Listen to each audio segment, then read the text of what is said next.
Price the Lord. Hallelujah. ಯೇಸುವೆ ಸ್ತೋತ್ರ, ಯೇಸುವೆ ವಂದನೆ, ಯೇಸುವೆ ಆರಾಧನೆ, ಯೇಸುವೆ ಮಹಿಮೆ. ಹೇಗಿದ್ದೀರಾ ಪ್ರಿಯರೇ? ಯೇಸು ನಾಮದಲ್ಲಿ ಚೆನ್ನಾಗಿದ್ದೀರಾ ಅಂತ ನಂಬ್ತೀನಿ. ಯೇಸು ಹೇಳ್ತಾರೆ ಕೀರ್ತನೆ 127ರಲ್ಲಿ, ಕಾವಲುಗಾರನು ಕಾಯದಿದ್ದರೆ ಕಾಯುವನ ಪ್ರಯತ್ನ ವ್ಯರ್ಥ. ಪ್ರಿಯರೇ, ಈಗ ನಾವು ನೋಡಿ ಮನೆಗೆ ಬೀಗ ಹಾಕಿ ಗೇಟ್ ಹಾಕಿ ಗೇಟಿಗೆ ಲಾಕ್ ಹಾಕಿ, ನಮ್ಮ ಹಳ್ಳಿ ಸೈಡ್ ಅಷ್ಟಿರಲ್ಲ, ಸಿಟಿ ಸೈಡ್ ಎಲ್ಲ ನಾವು ನೋಡ್ತೀವಿ, ಒಂದು ಮನೆಗೆ ಬೀಗ ಹಾಕಿ ಪುನಃ ಒಂದು ಏನು ಅಯನಲ್ಲಿ ಒಂದು ಗೇಟ್ ಮಾಡಿ, ಮನೆಗೆ ಗೇಟ್ ಅಲ್ಲ ಅಂದ್ರೆ ಕಾಂಪೌಂಡ್ ಹತ್ರ ಇರುವ ಗೇಟ್ ಅಲ್ಲ, ಮನೆಗೆನೆ ಇನ್ನೊಂದು ಗೇಟ್ ಮಾಡಿ ಅದಕ್ಕೆ ಲಾಕ್ ಮಾಡಿ ಇದು ಮಾಡೋದು ನಾವು ನೋಡ್ತೀವಿ.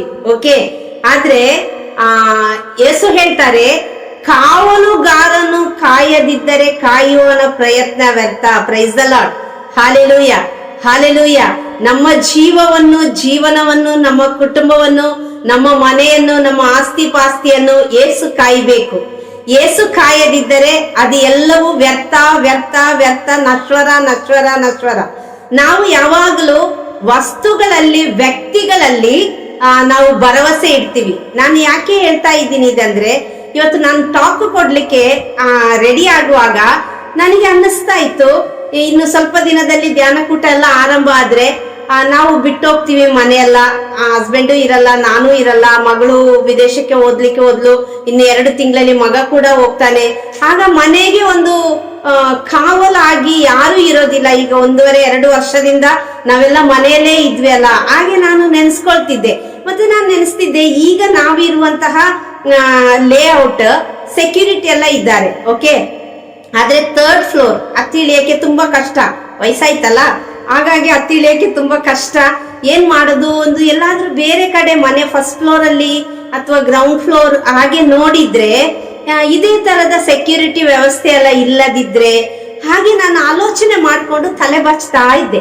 ಓಕೆ, ಆ ಸಮಯದಲ್ಲಿ ನನಗೆ ಈ ವಾಕ್ಯದ ಆಲೋಚನೆ ಬಂತು. 127ನೇ ಕೀರ್ತನೆ 1ನೇ ವಾಕ್ಯ ಹೇಳ್ತದೆ, ಕರ್ತನು ಮನೆ ಮಠಗಳನ್ನು ಕಟ್ಟದಿದ್ದರೆ ಕಟ್ಟುವನ ಪ್ರಯತ್ನ ವ್ಯರ್ಥ. ಯಾರು ನಮ್ಮ ಮನೆ ಕಟ್ಟಬೇಕು? ಯೇಸು ನಮ್ಮ ಮನೆ ಕಟ್ಟಬೇಕು. ಯಾರು ಕಾಯಬೇಕು? ನೆಕ್ಸ್ಟ್ ವಾಕ್ಯ ಹೇಳ್ತದೆ, ಕರ್ತನು ಪಟ್ಟಣವನ್ನು ಕಟ್ಟದಿದ್ದರೆ ಕಾವಲುಗಾರನು ಕಾಯುವುದು ವ್ಯರ್ಥ. ನಮ್ಮ ಮನೆಯನ್ನು, ನಮ್ಮ ಕುಟುಂಬವನ್ನು, ನಮ್ಮ ಆಸ್ತಿ ಪಾಸ್ತಿಯನ್ನು, ನಮಗೆ ಸ್ವಂತವಾದ ಎಲ್ಲವನ್ನು ದೇವರು ಕಟ್ಟಿ ದೇವರು ಕಾಪಾಡಬೇಕು. ನಾವೀಗ ನಮ್ಮ ಮಕ್ಕಳನ್ನು ಸ್ಕೂಲಿಗೆ ಕಳಿಸ್ತೀವಿ, ನಾವೆಲ್ಲ ಹೊರಗಡೆ ಹೋಗ್ತೀವಿ. ಈಗ ಮನೆಯಿಂದ ಹೊರಗಡೆ ಹೋದ್ರೇನೆ ಆಕ್ಚುಲಿ ಭಯ ಅಲ್ವಾ? ಆಗ ನಾವು ಮನೆಯಿಂದ ಹೊರಗಡೆ ಹೋದ್ಮೇಲೆ ಆ ದೇವರ ಕರುಣೆ ಕೃಪೆ ನಮ್ಮನ್ನು ಕಾಯಬೇಕು. 91ನೇ ಕೀರ್ತನೆ 1ನೇ ವಾಕ್ಯ ಹೇಳುತ್ತೆ, ಪರಾತ್ಪರ ಪ್ರಭುವಿನ ಮೊರೆ ಹೊಕ್ಕಿರುವವನು ಸರ್ವಶಕ್ತನ ಆಶ್ರಯದಲ್ಲಿ ಸುರಕ್ಷಿತನಾಗಿದ್ದಾನೆ. ದೇವರ ಆಶ್ರಯದಲ್ಲಿ ನಾವು ಸುರಕ್ಷಿತರಾಗಿರ್ಬೇಕಾದ್ರೆ ದೇವರು ನಮ್ಮನ್ನು ಕಾಯಬೇಕು. ಅವರ ರಕ್ಷಣೆಯ ಕಕ್ಷೆಯ ನೆರಳಿನಡಿಯಲ್ಲಿ ನಮ್ಮನ್ನು ಹುದುಗಿಸಿಕೊಂಡು, ಅವರ ಗಾಯದ ಹಸ್ತದ ಕೆಳಗೆ ನಮ್ಮನ್ನೇ ತಗ್ಗಿಸಿಕೊಂಡು ಜೀವಿಸುವ ಕೃಪೆಯಿಂದ ನಾನು ನೀವು ತುಂಬಬೇಕು. Price the Lord. Hallelujah, hallelujah. ಪ್ರಿಯರೇ, ಈ ಲೋಕದಲ್ಲಿ ಬೇರೆ ಎಲ್ಲವೂ ನಶ್ವರ. ಯಾರನ್ನು ಆಶ್ರಯಿಸಿದರು, ಮನುಷ್ಯನನ್ನು ಆಶ್ರಯಿಸುವವನು ಶಾಪಗ್ರಸ್ತನು ಅಂತ ದೇವರ ವಾಕ್ಯ ಹೇಳುತ್ತೆ. ದೇವರನ್ನು ಆಶ್ರಯಿಸುವವನು ಆಶೀರ್ವಾದ ಹೊಂದುವನು. Price the Lord. Hallelujah, hallelujah. ನಾನು ತುಂಬಾ ವರ್ಷದಿಂದ ಯಾವಾಗ್ಲೂ ನೆನ್ಸೋದು, ನನಗೊಂದು ಪಾಲಿಸಿ ಮಾಡಿಡ್ಬೇಕು. ಯಾವಾಗ್ಲೂ ಚಿಕ್ಕದ್ರಿಂದ, ಹುಟ್ಟಿದಾಗದಿಂದ ಅನೇಕ ಕಾಯಿಲೆಗಳೇ ಸಡನ್ ಆಗಿ ಏನಾದ್ರೂ ಬಂದು ಬಿಟ್ರೆ ನಾವು ಏನು ಮಾಡೋದು? ಆಗ ನಾನು ದೇವ್ರ ವಾಕ್ಯ ಓದ್ತಾ ಇರುವಾಗ ಪ್ರಲಾಪನ ಜ್ಞಾನೋಕ್ತಿನ ನೆನಪಿಲ್ಲ, ಇಲ್ಲಿ ಪ್ರಿಯರೇ 1 ನಿಮಿಷ. ಅದರಲ್ಲಿದೆ, ದೇವರೇ ನಮ್ಮ ಪಾಲಿಸಿ ಆಗಿದ್ದಾರೆ. ಆಗ ನಾನು ನೆನೆಸ್ಕೊಂಡೆ, ದೇವರೇ ನಮ್ಮ ಪಾಲಿಸಿ ಆಗಿರುವಾಗ, ದೇವರೇ ನಮ್ಮ LIC ಬಾಂಡ್ ಆಗಿರುವಾಗ ನಾವು ಯಾಕೆ ಅದನ್ನು ತಕೊಳ್ಳೋದು? ನನಗೆಲ್ಲ ಏನ್ ಬೇಕು ಅದು ದೇವರಿಗೆ ಗೊತ್ತುಂಟು. ದೇವರೇ ಅದನ್ನು ನಡೆಸ್ತಾರೆ, ದೇವರೇ ಕಾಪಾಡ್ತಾರೆ, ದೇವರೇ ನೋಡ್ಕೋತಾರೆ. ಯಾವ ಕಾಯಿಲೆ ಇಲ್ಲದೆ ದೇವರೇ ಪಟ್ ಅಂತ ಕರ್ಕೊಂಡು ಹೋಗ್ಬಿಡ್ಲಿ ಅಂತ ಅದೊಂದೇ ನನ್ನ ದೇವರಲ್ಲಿ ನಾನು ಬೇಡ್ಕೊಳ್ಳೋದು. Praise the Lord. Hallelujah, hallelujah. Natural ಆಗಿರುವ ನಾವು ಯಾವಾಗ್ಲೂ ಆಕಾಶದಿಂದ ಏನು ಉದುರಲ್ಲ ಅಲ್ವಾ. ನಾವು ಈ ಭೂಮಿ ಮೇಲೆ ಇದ್ದೀವಿ, ಭೂಮಿ ಮೇಲೆ ಜೀವಿಸ್ತಾ ಇರುವಾಗ ನಮ್ಮ ಜೀವನದಲ್ಲಿ ಏನೇನು ಸಂಭವಿಸ್ಬೇಕು ಅದೆಲ್ಲ ಸಂಭವಿಸ್ತದೆ. ಆದ್ರೆ ಯೇಸು ನಮ್ಮ ಜೊತೆಯಲ್ಲಿರುವಾಗ ಯೋಹಾನ ಶುಭ ಸಂದೇಶ 16ನೇ ಅಧ್ಯಾಯ 33ನೇ ವಾಕ್ಯದಲ್ಲಿ ಯೇಸು ಹೇಳ್ತಾರೆ, ಈ ಲೋಕದಲ್ಲಿ ನಿಮಗೆ ಕಷ್ಟ ಸಂಕಟಗಳು ತಪ್ಪಿದ್ದಲ್ಲ, ಆದ್ರೆ ಧೈರ್ಯವಾಗಿರಿ, ನಾನು ಲೋಕವನ್ನು ಜಯಿಸಿದ್ದೇನೆ. ಏನೇ ಬಂದ್ರು ನಮ್ಮ ಯೇಸು ನಮ್ಮ ಜೊತೆಗಿರುವಾಗ, ನಮ್ಮನ್ನು ಸೃಷ್ಟಿ ಮಾಡಿದ ದೇವರು ನಮ್ಮ ಜೊತೆಗಿರುವಾಗ, ದುಡಿದು ಭಾರ ಹೊತ್ತು ಬಳಲಿ ಬೆಂಡಾದ ಸರ್ವ ಜನರೇ ನೀವೆಲ್ಲರೂ ನನ್ನ ಬಳಿಗೆ ಬನ್ನಿರಿ, ನಾನ್ ನಿಮಗೆ ವಿಶ್ರಾಂತಿ ಕೊಡ್ತೀನಿ, ಬಿಡುಗಡೆ ಕೊಡ್ತೀನಿ ಅಂತ ನುಡಿದ ಯೇಸು ನಮ್ಮ ಜೊತೆಗಿರುವಾಗ ನಮ್ಮನ್ನು ಯಾರಿಂದಲೂ ಏನು ಮಾಡಲು ಸಾಧ್ಯವಿಲ್ಲ. ರೋಮನರಿಗೆ ಬರೆದ ಪತ್ರಿಕೆ 8ನೇ ಅಧ್ಯಾಯ 31ನೇ ವಾಕ್ಯದಲ್ಲಿ ದೇವರ ವಾಕ್ಯ ಹೇಳುತ್ತೆ, ದೇವರೇ ನಿನ್ನ ಪಕ್ಷದಲ್ಲಿರುವಾಗ ನಿನ್ನನ್ನು ಎದುರಿಸುವವರು ಯಾರು? ಹೌದು ಪ್ರಿಯರೇ, ನಾವು ಮನೆ ಕಟ್ಟುತ್ತೀವಿ, ನಾವು ಕಾವಲಿಗೆ ಜನ ಇಡ್ತೀವಿ, ಅಥವಾ ನಾವು LIC ಬಾಂಡ್ ಮಾಡ್ಕೊಳ್ತೀವಿ, ನಾವು ಏನೇ ಮಾಡಿದರೂ ಈ ಲೋಕದ ಶಕ್ತಿ ನಮ್ಮನ್ನು ಎದುರಾಳಿಯಂತೆ ನಮ್ಮನ್ನು ಎದುರಿಸಲು ಬರುವಾಗ ದೇವ್ರ ವಾಕ್ಯ ಹೇಳುತ್ತೆ, ದೇವರೇ ನಿನ್ನ ಪಕ್ಷದಲ್ಲಿರುವಾಗ ನಿನ್ನನ್ನು ಎದುರಿಸುವವರು ಯಾರು? Price the Lord. Hallelujah, hallelujah, hallelujah. ಒಂದ್ಸಲ ಒಂದು ಸಹೋದರಿ ಸಾಕ್ಷಿ ಹೇಳ್ತಾ ಇದ್ರು. ಅವರಿಗೆ ಕಾರಲ್ಲಿ ಹೋಗ್ತಾ ಇದ್ರಂತೆ, ಫಾಸ್ಟ್ ಆಗಿ ಹೋಗ್ತಾ ಇದ್ರು. ಎಲ್ಲೋ ಒಂದು ಕಡೆ ಆಗುವಾಗ ಅವ್ರಿಗೇನೋ ಸಡನ್ ಆಗಿ ತುಂಬಾ ಜನ ಅವರಿಗೆ ಕೈ ತೋರಿಸಿದ್ರು, ಹೀಗೆ ಕಾರಿಗೆ ಅಡ್ಡ ಮಾಡಿದ್ರು. ಅವರು ಕಾರ್ನ ನಿಲ್ಲಿಸಿ ಹೊರಗಡೆ ಇಳಿಯುವಾಗ ಅವ್ರನ್ನ ಕೊಲ್ಲಿಕ್ಕಾಗಿ ತುಂಬಾ ಜನ ಕತ್ತಿ ದೊಣ್ಣೆ ಅದು ಇದು ಎಲ್ಲ ಹಿಡ್ಕೊಂಡು ಹೀಗೆ ನಿಂತಿದ್ದಾರೆ. ಇವ್ರಿಗೆ ಏನು ಮಾಡ್ಬೇಕು ಅಂತ ಗೊತ್ತಿಲ್ಲ. ಕೈಯಲ್ಲಿ ಒಂದು ಜಪಸರ ಇತ್ತಂತೆ. ಜಪಸರದ ನೋಟ ಪಿಶಾಚಿಯ ಓಟ ಅಂತ ಹೇಳ್ತದಲ್ಲ, ಇದು ನಮಗೆ ಸಭೆ ಕಲ್ಸುತ್ತಲ್ಲ, ಹಾಗೆ ಜಪಸರವನ್ನು ಕೈಯಲ್ಲಿ ಇಟ್ಕೊಂಡು, ಯೇಸುವೆ ಏನಾದ್ರೂ ಮಾಡು, ನನಗೆ ಗೊತ್ತಿಲ್ಲ ಸ್ವಾಮಿ, ಈ ಜನರ ಮಧ್ಯೆ ನಾನು ಏನು ಮಾಡ್ಬೇಕು ನಂಗೆ ಗೊತ್ತಿಲ್ಲ, ಕೊಲ್ಲಿಕ್ಕೆ ಬಂದಿದ್ದಾರೆ, ನಿನ್ನ ಪರವಾಗಿ ನಾನೇ ಯುದ್ಧ ಮಾಡ್ತೀನಿ ಅಂತ ವಿಮೋಚನೆ 14:14 ಹೇಳಿದ್ಯಾ, ಏನಾದ್ರೂ ನೀನೇ ಮಾಡಿ ಏಸಪ್ಪ, ಏನಾದ್ರೂ ಮಾಡು, ನೀನೇ ಏನಾದ್ರೂ ಮಾಡಿ, ಇವ್ರು ಕೊಂದ್ರೆ ನನ್ನನ್ನು ಸ್ವರ್ಗಕ್ಕೆ ತಕೊಂಡ್ಬಿಡು ಸ್ವಾಮಿ ಅಂತ ಹೇಳಿ ಈ ಸಹೋದರಿ ಹೀಗೆ ಎದೆ ಮೇಲೆ ಕೈ ಇಟ್ಟು ಹೀಗೆ ಪ್ರಾರ್ಥಿಸ್ತಾ ಇರುವಾಗ ಪ್ರಿಯರೇ, ಆ ಕೊಲ್ಲಿಕ್ಕೆ ಬಂದವರು ಕತ್ತಿ ದೊಣ್ಣೆ ತುಪಾಕಿ ಎಲ್ಲ ಹಿಡ್ಕೊಂಡು ನಿಂತಿದ್ದವರು ಸಡನ್ ಆಗಿ ಅದನ್ನೆಲ್ಲ ಹಾಕಿ ಅಲ್ಲಿ ಮೊಣಕಾಲು ಊರಿದಾರಂತೆ. ಆಗ ಈ ಹೆಂಗಸು ಕಣ್ಣು ಬಿಡುವಾಗ ಎಲ್ಲ ಮೊಣಕಾಲು ಊರ್ತಾ ಇದ್ದಾರೆ. ಆಗ ಈ ಸಹೋದರಿ ಹೇಳಿ ಏನಾಯ್ತು, ನನ್ನನ್ನು ನೀವು ಬಡಿಲಿಕ್ಕೆ ತಾನೇ ಬಂದ್ರಿ, ಇದ್ಯಾಕೆಲ್ಲ ಮೊಣಕಾಲು ಊರ್ಕೊಂಡಿದ್ದೀರಾ ಅಂತ ಕೇಳುವಾಗ, ಮತ್ ನಿಮ್ ಜೊತೆ ಇಷ್ಟಿಷ್ಟು ದೊಡ್ಡ ವ್ಯಕ್ತಿಗಳು, ಅಷ್ಟು ದೊಡ್ಡ ವ್ಯಕ್ತಿಗಳು ಹೀಗೆ ರೆಕ್ಕೆಗಳನ್ನ ಬಡಿಯುತ್ತಾ ಹೀಗೆಲ್ಲ ನಿಂತಿದ್ದಾರೆ, ಅವರಲ್ಲಿ ಯಾರು, ನೀವು ಎಲ್ಲಿಂದ ಕರ್ಕೊಂಡ್ ಬಂದಿದಾರ, ಅವ್ರೇನ್ ಏಲಿಯಾಗಳ ಅಲ್ಲ, ಏಂಜಲ್ಸ, ಯಾರು ಅವರು? ಅವ್ರು ಹೇಳಿದ್ರಂತೆ, ನಾವ್ ಯಾರನ್ನ ಕರ್ಕೊಂಡ್ ಬಂದಿಲ್ಲ, ಅಮ್ಮ ನಿನ್ಗೆ ಕಾಣಿಸಲ್ವಾ, ನೋಡ್ ನಿನ್ ಎಡದಲ್ಲೇ ಎಷ್ಟು, ಈ ಬಲದಲ್ಲಿ ಇಷ್ಟು, ಹಿಂದ್ಗಡೆ ಇಷ್ಟು, ಮುಂದ್ಗಡೆ ಇಷ್ಟು ಜನ ಇದ್ದಾರೆ, ನಿನ್ ಕಾಣ್ತಾ ಇಲ್ವಾ? ಇವಮ್ಮ ಎಲ್ಲ ಈ ಸಹೋದರಿ ಎಲ್ಲ ಕಡೆ ತಿರುಗಿ ಹಿಂಗಿಗೆ ನೋಡೋದಂತೆ, ಆದ್ರೆ ಎಲ್ಲೂ ಯಾರನ್ನ ಕಾಣ್ತಾ ಇಲ್ಲ. ಆ ಸಹೋದರಿಗೆ ಗೊತ್ತಾಯ್ತು, ಎಡದಲ್ಲಿ 1000 ಬಲದಲ್ಲಿ 10,000 ಜನ ಸತ್ತು ಬಿದ್ದರು, ನಿನಗೇನು ಸಂಭವಿಸುವುದಿಲ್ಲ, ನಿನಗಾಗಿ ದೇವದೂತರ ದಂಡನ್ನು ನಾನು ಇಳಿಸ್ತೇನೆ ಅಂತ ವಾಗ್ದಾನ ಮಾಡಿದ ದೇವರು, ಆ ದೇವರು ಅವರ ವಾಗ್ದಾನ ಪಾಲಕರು, ನನಗಾಗಿ ದೇವದೂತರ ದಂಡನ್ನು ಇಳಿಸಿದ್ದಾರೆ ಹೋರಾಡಕ್ಕಾಗಿ, ನಿನ್ನ ಪರವಾಗಿ ನಾನೇ ಯುದ್ಧ ಮಾಡ್ತೀನಿ ಅಂತ ಹೇಳಿದ ದೇವರು ನನ್ನ ಪರವಾಗಿ ಯುದ್ಧ ಮಾಡ್ಲಿಕ್ಕೆ ಹೋರಾಡ್ಲಿಕ್ಕೆ ರೆಡಿಯಾಗಿ ನಿಂತಿದ್ದಾರೆ.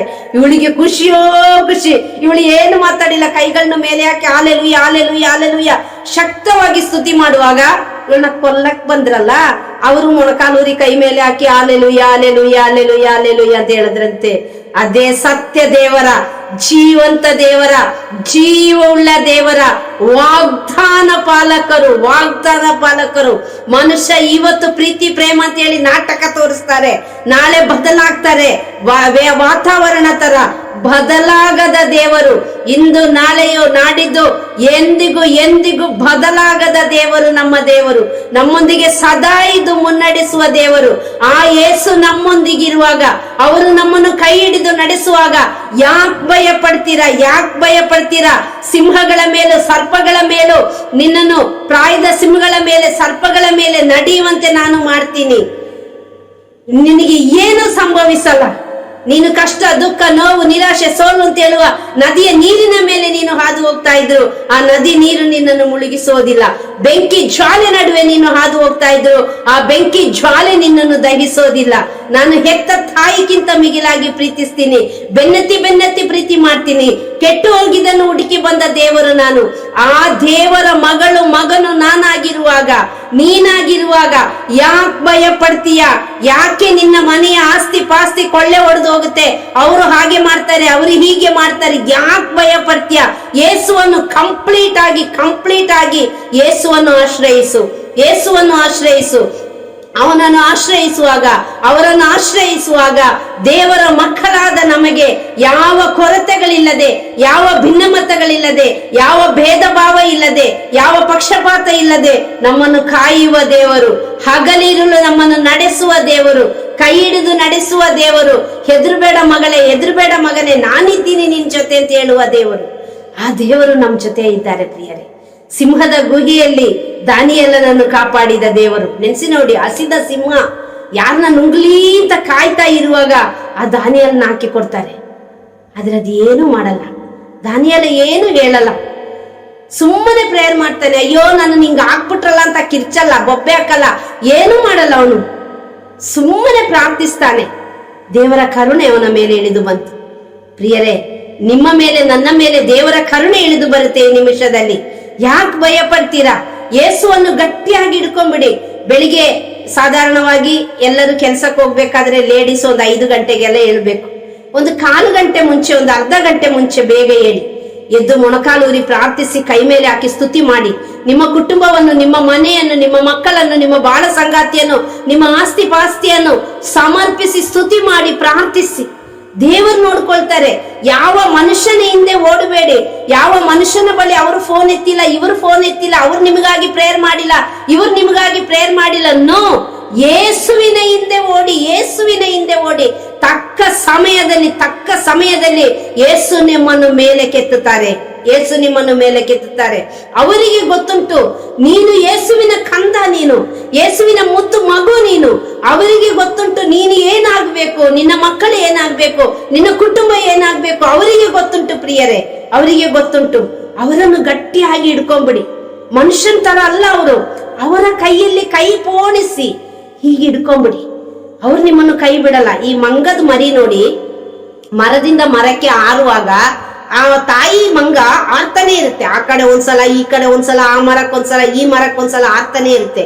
ಆದ್ರೆ ಆ ಮಂಗದ ಮರಿ ತಾಯಿದು ಕುತ್ತಿಗೆನ ಗಟ್ಟಿಯಾಗಿ ಹಿಡ್ಕೊಂಡ್ಬಿಡುತ್ತೆ.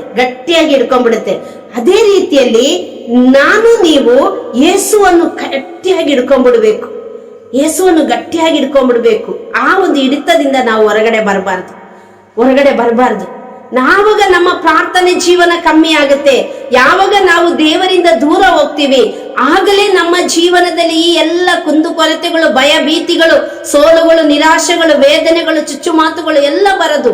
ಆದ್ರೆ ಯಾವಾಗ ನಾವು ಯೇಸುವನ್ನು ಆಶ್ರಯಿಸಿರ್ತೀವಿ, ಯಾವಾಗ ಯೇಸು ಕೈ ನಾವು ಗಟ್ಟಿಯಾಗಿ ಹಿಡ್ಕೊಂಡಿರ್ತೀವಿ, ಯಾವಾಗ ನಾವು ಯೇಸು ನಾಮದಲ್ಲಿ ಮೊಣಕಾಲು ಹೊತ್ತೀವಿ, ಯಾವಾಗ ಯೇಸು ನಾಮವನ್ನು ಕೂಗಿ ಕರೆದು ಪ್ರಾರ್ಥಿಸಿ ಸ್ತುತಿ ಮಾಡ್ತೀವಿ, ನಮ್ಮ ಜೀವನದಲ್ಲಿ ಪುನಃ ನಮ್ಮ ಕುಟುಂಬ ಕಟ್ಟಲ್ಪಡುತ್ತೆ.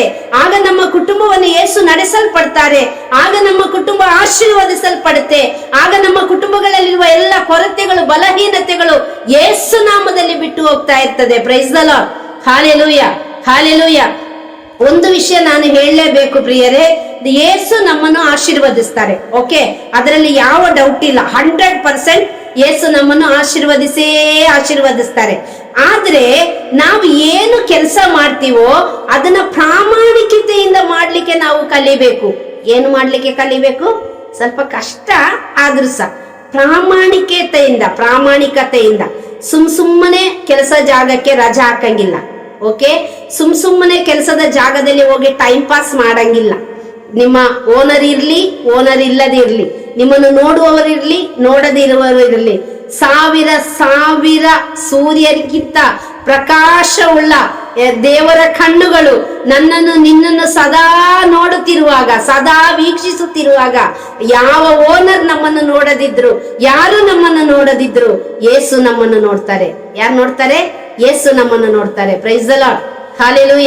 ಹಾಲೆಲೂಯ. ಆಗ ಆ ಯೇಸುವಿನ ಕರಗಳಿಗೆ ನನ್ನನ್ನು ನಿಮ್ಮನ್ನು ಬಿಟ್ಟು ಕೊಡ್ಲಿಕ್ಕೆ ನಾವು ಕಲಿಬೇಕು. ಯಾವಾಗ್ಲೂ ನಾವು ಪ್ರಾಮಾಣಿಕರಾಗಿರ್ಬೇಕು. ಎರಡನೆಯದು ಶ್ರಮ ವಹಿಸಿ ಕೆಲಸ ಮಾಡುವವರಾಗಿರ್ಬೇಕು, ಸೋಮಾರಿಗಳಾಗಿರ್ಬಾರ್ದು.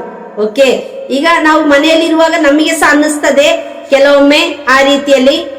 ಕೆಲವೊಂದು ಬಾರಿ ನಾವು ಕೂಡ ಏನು ಸುಸ್ತಾಯ್ತು, ಅಯ್ಯೋ ನಿದ್ದೆ ಮಾಡ್ಬಿಡೋಣ, ಸ್ವಲ್ಪ ಹೊತ್ತು ಮಲಗ್ಬಿಡೋಣ, ಮಲಗಿ ಎದ್ದೋಳೋಣ, ಮತ್ತೆ ರೆಕಾರ್ಡ್ ಮಾಡೋಣ, ಮತ್ತೆ ಬರೆಯೋಣ, ಹಾಗೆಲ್ಲ ನೆನೆಸ್ತೀನಿ. ನಾನು ಕೂಡ ನಾನು ನಿಮಗೆ ತಾನೆ, ಮನುಷ್ಯ ತಾನೆ, ಒಂದೊಂದ್ಸಲ ಅನ್ಸ್ಬಿಡುತ್ತೆ. ಓಕೆ, ಆದ್ರೆ ಸೋಮಾರಿಗಳಾಗದೆ ಯೇಸುವಿನ ಮಕ್ಕಳಾಗಿ ಪ್ರಾಮಾಣಿಕವಾಗಿ ಶ್ರಮ ವಹಿಸಿ ನೀವು ದುಡಿಯುವುದಾದರೆ 100%, 101% ಯೇಸು ನನಗೂ ನಿಮಗೂ ತಕ್ಕ ಪ್ರತಿಫಲವನ್ನು ಕೊಟ್ಟೇ ಕೊಡ್ತಾರೆ ಪ್ರಿಯರೇ, ಕೊಟ್ಟೇ ಕೊಡ್ತಾರೆ. ನನಗೆ ಒಂದಿನಕ್ಕೆ ತುಂಬಾ ಕಾಲ್ಸ್ ಬರುತ್ತೆ. ಎಲ್ಲ ಕಾಲ್ಸ್ ಕೆಲವೊಮ್ಮೆ ಅಟೆಂಡ್ ಮಾಡಕ್ ಆಗಲ್ಲ, ಹಿಂಗೆ ರೆಕಾರ್ಡ್ ಮಾಡ್ತಾ ಇರುವಾಗ ಅಟೆಂಡ್ ಮಾಡಕ್ ಆಗಲ್ಲ.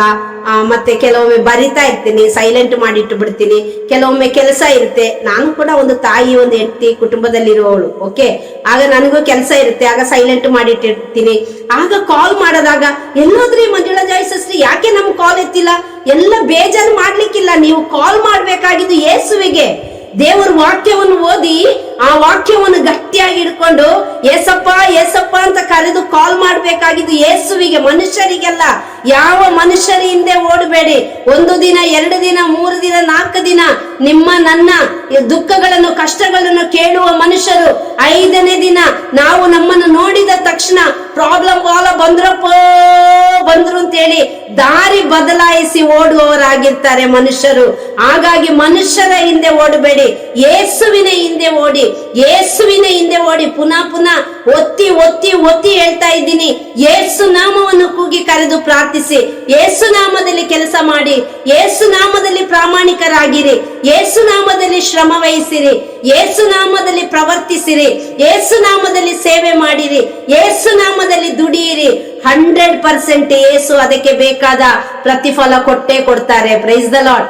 ಹಾಲೆಲೂಯ.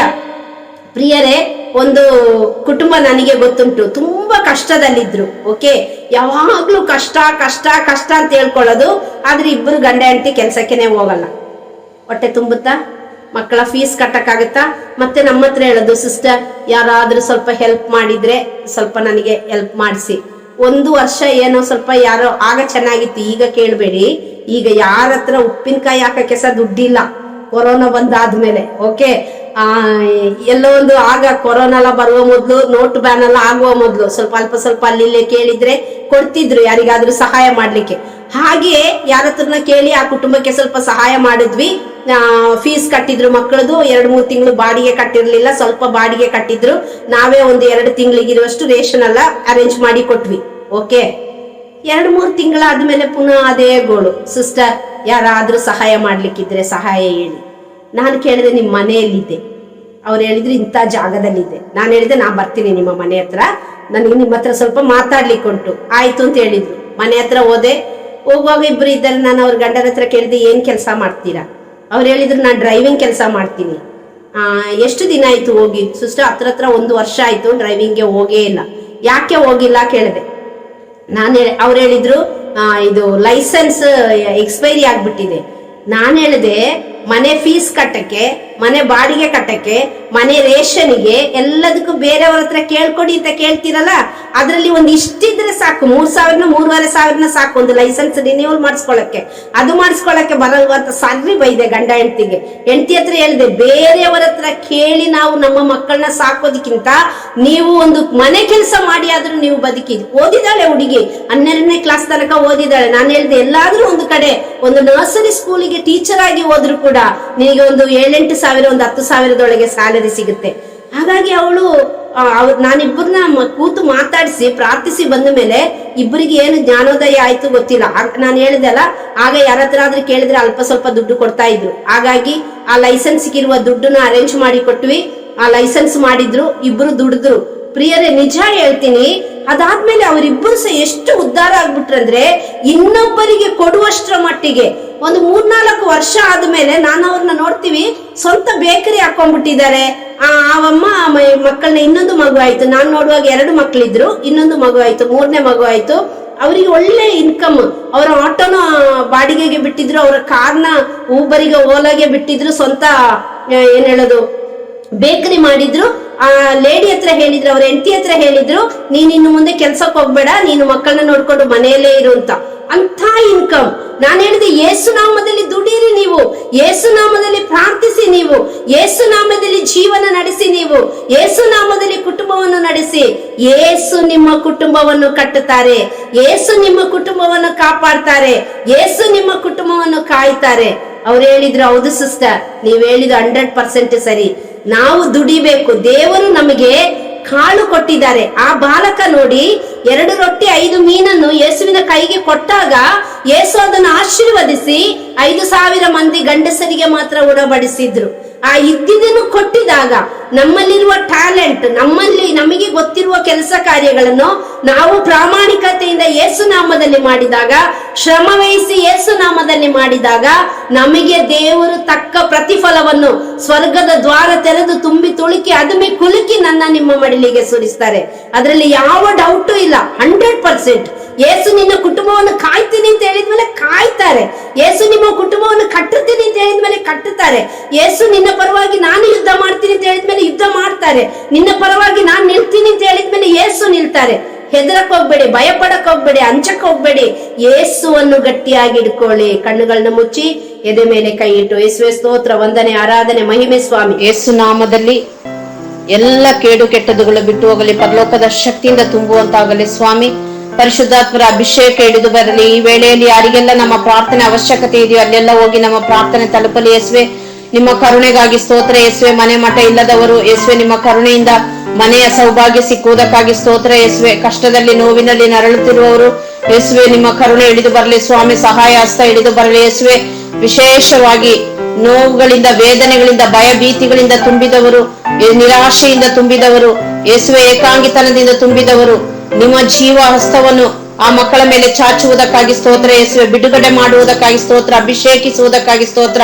ನಿಮ್ಮ ಅಂಗೈಯಲ್ಲಿ ಚಿತ್ರಿಸಿಕೊಂಡು ಕಣ್ಮಣಿಯಂತೆ ಕಾಪಾಡುವುದಕ್ಕಾಗಿ ಸ್ತೋತ್ರ. ಅಮ್ಮ ಮಾತೆಯ ಸರ್ವ ಮಕ್ಕಳನ್ನು ಸಮರ್ಪಿಸುತ್ತಾ ಮಧ್ಯಸ್ಥಿಕೆ ವಹಿಸಿ ಪ್ರಾರ್ಥಿಸಿರಿ. ತಾಯಿಯ ತಂದೆಯಾದ ದೇವನೇ, ಯೇಸು ನಾಮದಲ್ಲಿ ಬೇಡಿದ್ದೇವೆ, ಬೇಡಿದನ್ನು ಹೊಂದಿಕೊಂಡಿದ್ದೇವೆ ಎಂದು ವಿಶ್ವಾಸಿಸುತ್ತೇವೆ ನಮ್ಮ ಜೀವವುಳ್ಳ ತಂದೆಯೇ. Amen, amen, amen. Praise the Lord. God bless you all. ನಿಮ್ಮ ಸಹೋದರಿ ಮಂಜುಳಾ ಜಾಯ್, ಪ್ರೋ ಲೈಫರ್.